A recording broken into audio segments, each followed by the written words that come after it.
Oh no.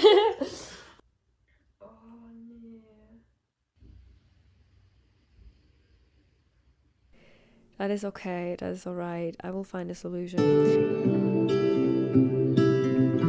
Welcome to Soul Hacks and welcome to this next episode.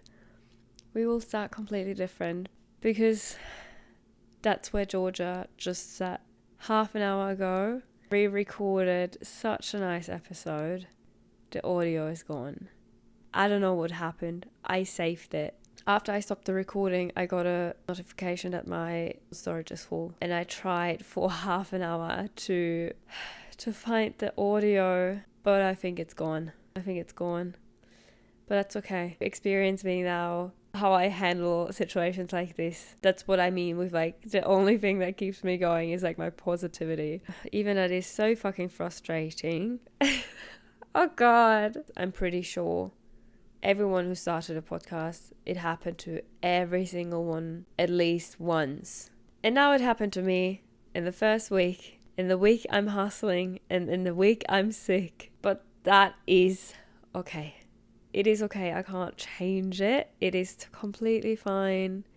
That's basically it. So today's episode was meant to be with Georgia. So my solution for this episode is basically having this episode by myself again, and I will just like tell you about what we talked about and hopefully do it again at some point. In today's episode, there wasn't really a main topic we wanted to talk about. The main thing that was important to me is having Georgia on because I met her at work. We worked together, I think only 2 months, and as I mentioned in the last episodes, I love my work, but it is not very social, and Georgia was actually the first and the only person I really connected with, and I was really happy to have her at my work. We talked about that we were both really excited every time when we saw we like on the same shift because it meant that we will have so many conversations, but obviously we like still serve the customers.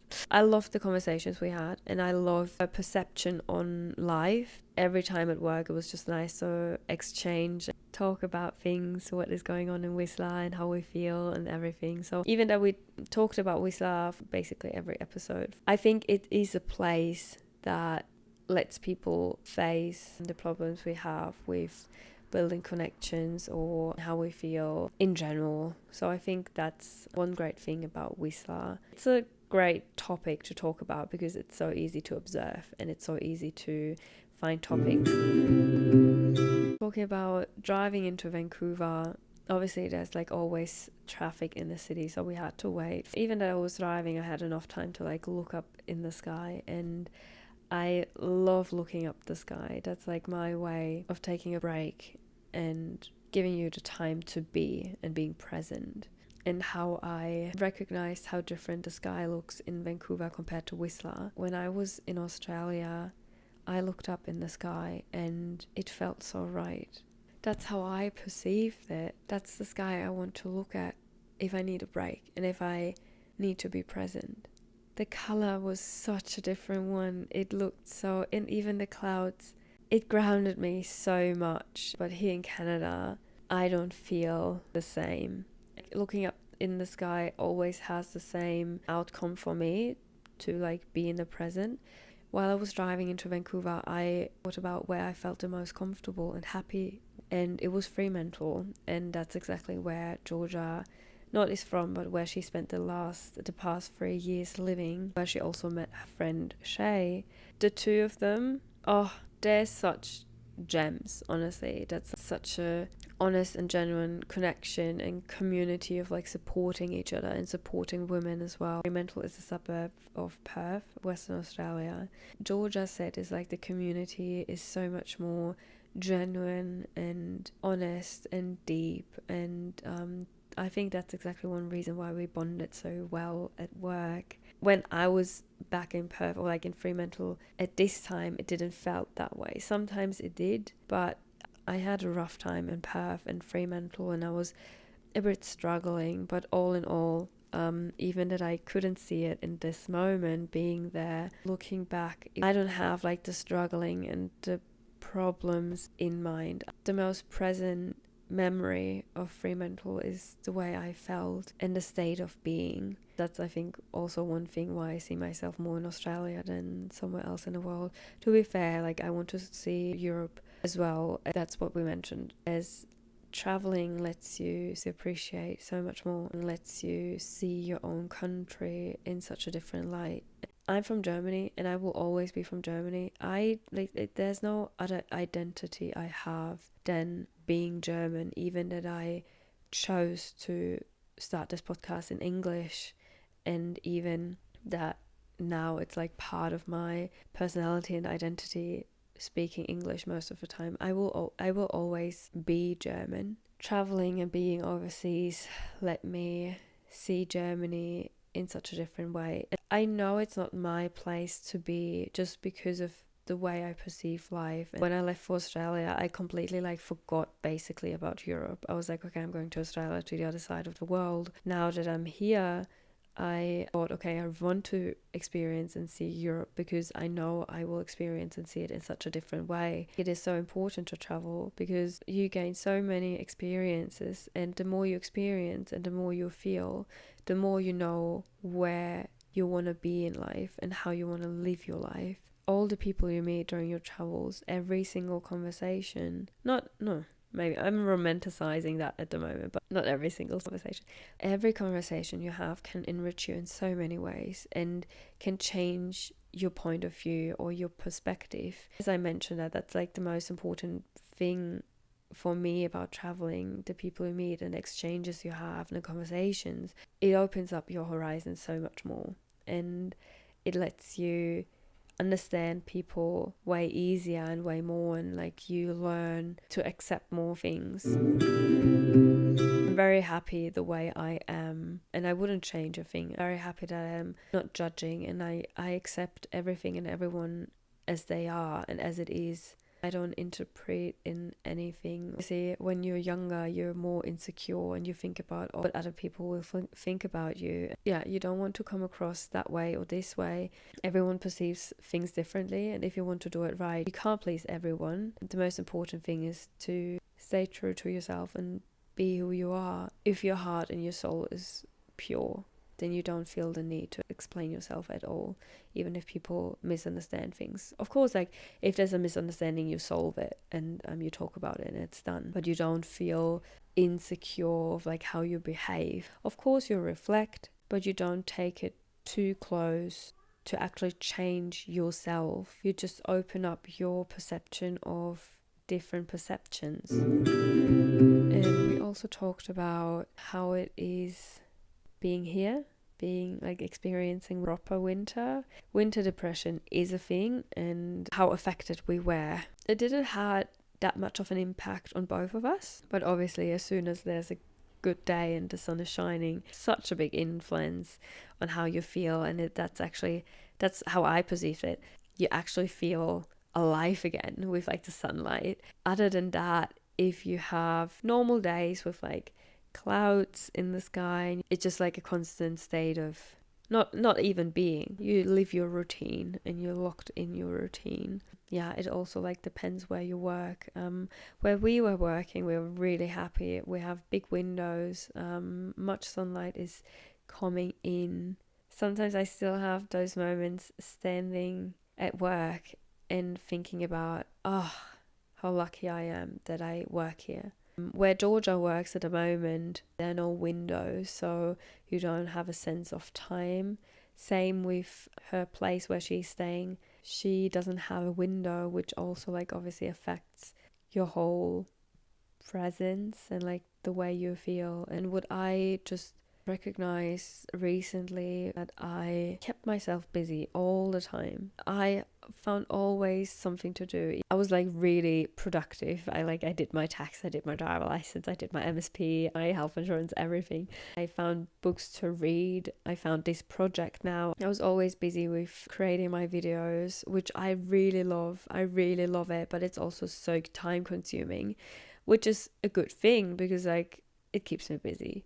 It's the reason why I kept myself busy, to not fall into winter depression, or just because I'm a productive person. Also, like, I'm convinced that I'm just sick because my body tells me to slow down, because I actually thought about giving myself a break and slowing down, and I did not, and now I have to.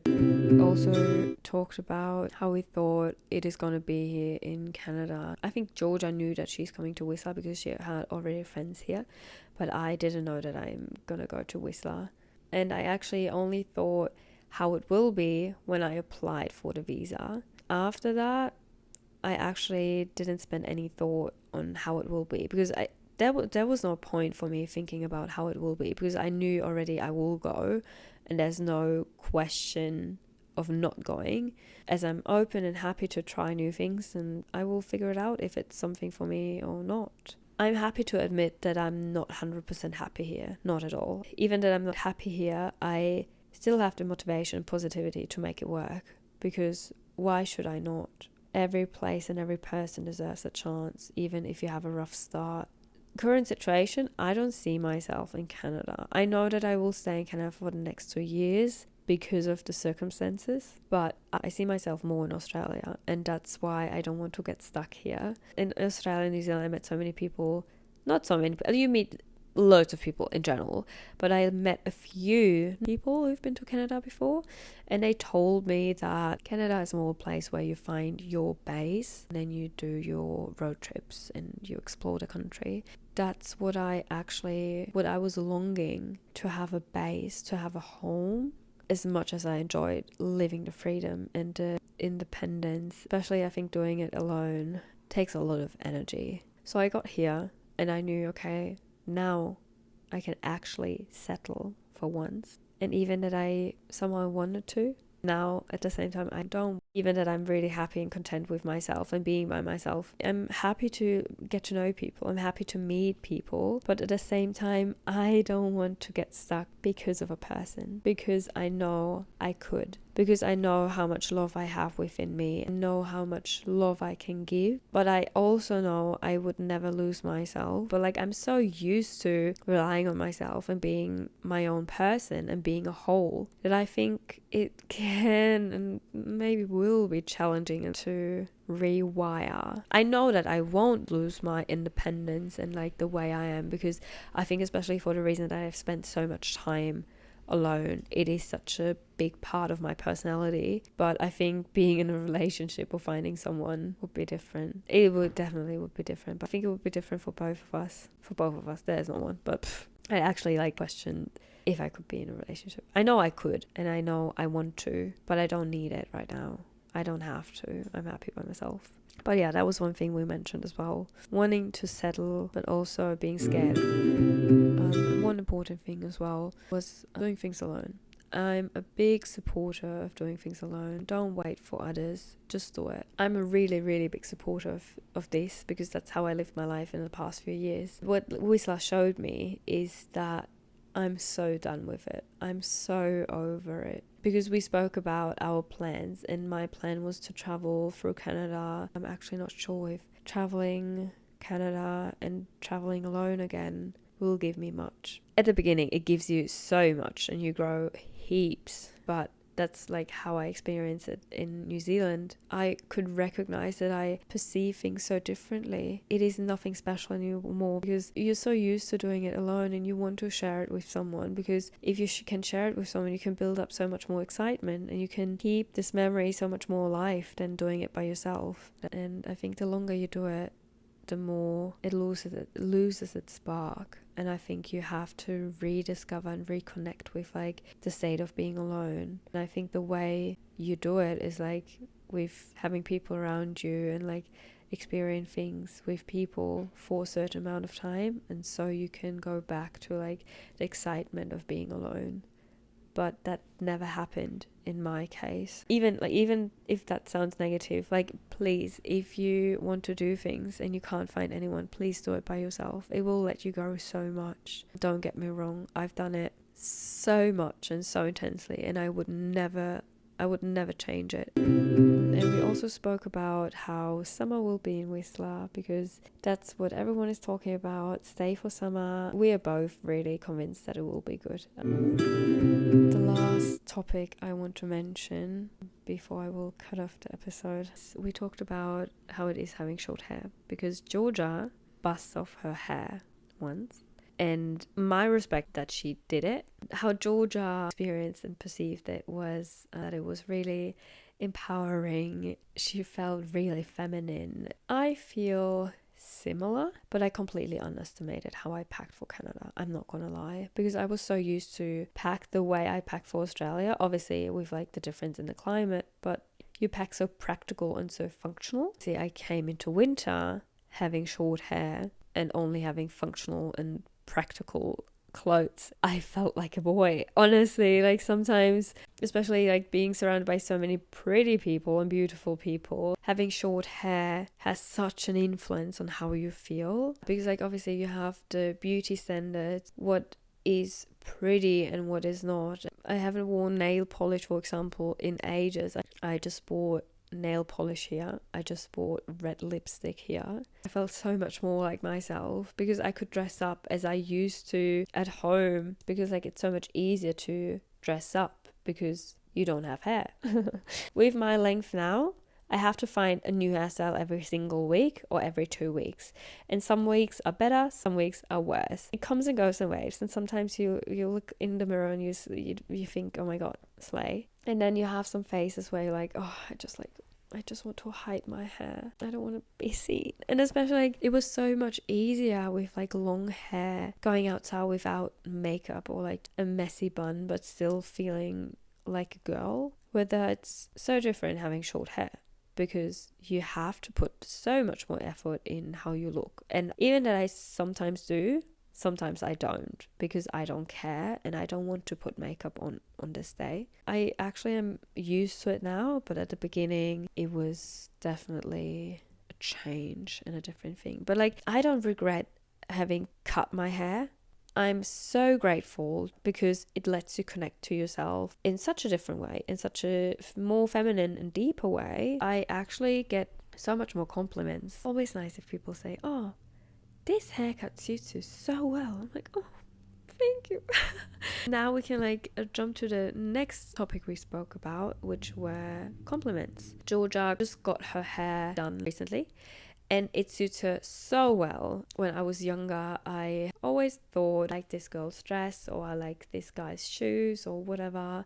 But like I was too shy to go up to them and say it out loud. At some point it shifted. Why should I not go up to this person and say that I like the jeans or the shirt? So I did. It is such a great thing to do. I have some friends. Love to you guys at this point. I have 2 friends. They actually just met because my friend complimented his outfit. And now they live together. Just like sharing a compliment, sharing what you think has such a big impact. Not only for them, also for you. It brings you back to the present moment in a way. Yeah, you don't know how much impact you have on other people's life. I can't repeat it enough that just sharing what you think and being genuinely nice and kind, you spread so much love. That's exactly what we want. I hope you can imagine what a great conversation we had and what a great episode we had. It's such a shame that we lost the audio. If you can't change anything, just try to do the best of it. So that's what I tried now. That's what I did. I hope you still enjoyed the episode. One thing I thought of is to maybe end the episode with a fact or a quote. We actually wanted to do it with Jacob's episode, but we completely forgot. Georgia and I think we bonded that well as well because we're both spiritual. What I wrote down, spirituality activates the same brain regions involving in love, empathy, and emotional processing. And I think that's really nice. I wish I would have Georgia with me because we could like obviously probably talk about this for ages as well. I think that's a nice fact to end this episode with, and I really hope you enjoyed it. Don't forget to rate the podcast, share the podcast, message me on Instagram, Solux Podcast or Erna_AU. Also, if you have any ideas, feedback, just like let me know through my website. Everything is linked in the Soul Hugs podcast bio. And yeah, rate, share, everything you want to do. I'm really happy about that, and I really appreciate that. We'll see you in my next episode.